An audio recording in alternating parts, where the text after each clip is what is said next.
ஒன்று மவுனமாயிருக்கிறவர்களே, நீங்கள் மெய்யாய் நீதியை பேசுவீர்களோ? மனுபுத்திரரே, நியாயமாய் தீர்ப்பு செய்வீர்களோ? இரண்டு மனதார நியாயக்கேடு செய்கிறீர்கள், பூமியிலே உங்கள் கைகளின் கொடுமையை நிறுத்துக் கொடுக்கிறீர்கள்.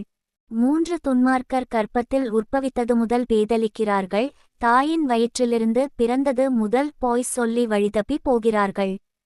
நான்கு சர்ப்பத்தின் விஷத்திற்கு ஒப்பான விஷம் அவர்களில் இருக்கிறது. ஐந்து பாம்பாட்டிகள் வினோதமாய் ஊதினாலும் அவர்கள் ஊதும் சத்தத்திற்குச் செவிகொடாதபடிக்கு தன் காதை அடைக்கிற செவிட்டு விரியனைப் போல் இருக்கிறார்கள். ஆறு தேவனே, அவர்கள் வாயிலுள்ள பற்களை தகர்த்து போடும். கர்த்தாவே, பாலசிங்கங்களின் கடைவாய்ப்பற்களை நொறுக்கிப் போடும்.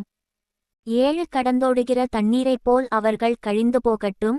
அவன் தன் அம்புகளை தொடுக்கும்போது அவைகள் சின்ன பின்னமாய் போகக்கடவது. எட்டு கரைந்து போகிற நத்தையைப் போல் ஒழிந்து போவார்களாக.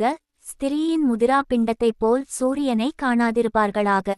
9 முள் நெருப்பினால் உங்கள் பானைகளில் சூடேறு முன்னே பச்சையானதையும் எரிந்து போனதையும் அவர் சுழல் காற்றினால் அடித்து கொண்டு போவார்.